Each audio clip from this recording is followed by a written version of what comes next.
السلام عليكم ورحمة الله وبركاته. خلاص فات 20 يوم من رمضان تقريبا، وفاضل ال10 الأواخر واللي هم أهم 10 أيام في رمضان. تمام، لو بقى كنا بادئين بهمة وبدأت همتنا تقل، لا نستعد بقى كده ونحفز نفسنا تاني عشان أهم 10 أيام في رمضان. طبعا فيهم ليلة القدر، وهي ليلة خير من 1000 شهر. الرسول عليه الصلاة والسلام صلوا عليه قال: من قام رمضان إيمانا واحتسابا غفر له ما تقدم من ذنبه.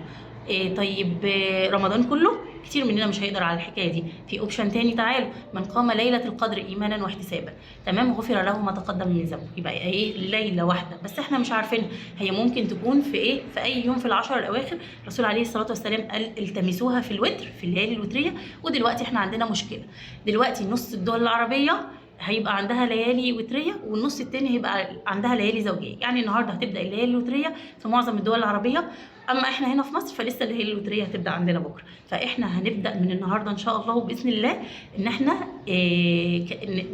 يعني نستعد ان احنا خلاص بدانا العشر الاواخر ونحصل الاجر. لربما تكون ليله القدر، الله اعلم، ساعتها هنبقى فوتنا اجر عظيم عندنا.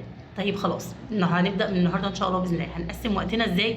هنقسم وقتنا بيبدا من اول صلاه المغرب، تمام، من بعد اذان المغرب ولغايه اذان العشاء. دي بتبقى الليله، تمام. الليله بقى هنقسمها ازاي؟ هنصلي المغرب وهنفطر، هنقعد مثلا نقول اذكار المساء بتاعتنا، نقرا شويه قران، او ان احنا مثلا نذكر ربنا، تمام. نصلي العشاء، نصلي السنه، نصلي مثلا التراويح. لو كده مش هنقدر نواصل الليل كله، فنريح لنا ساعة أو ساعتين، وبعد كده نقوم بقى.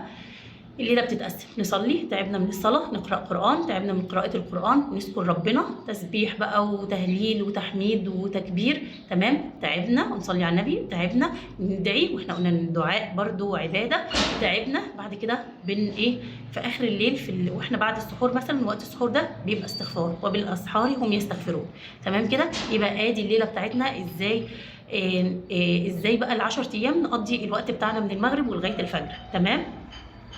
بعد كده بقى طب ازاي ندعي ربنا؟ هسيبها لكم في فيديو ان شاء الله باذن الله. بس كل اللي اقدر اقوله لكم: جمعوا كل الادعيه اللي انتوا عايزينها واقعدوا كده بعد كل صلاه، وخصوصا في الثلث الاخير، وادعوا ربنا باللي نفسكم فيه.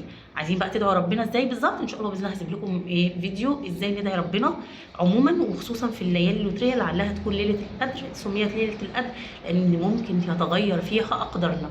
دعوه من قلب صادق بيقين توصل لربنا، تغير لنا اقدارنا للاحسن ان شاء الله باذن الله. صلوا على النبي وما تنسوناش من دعواتكم. ولو عايزين تتفرجوا على الفيديو كامل هسيب لكم اللينك بتاعه، لو على الفيسبوك ولو على اليوتيوب هتلاقوا فيه رابط بين الفيديوهين. والسلام عليكم ورحمه الله وبركاته.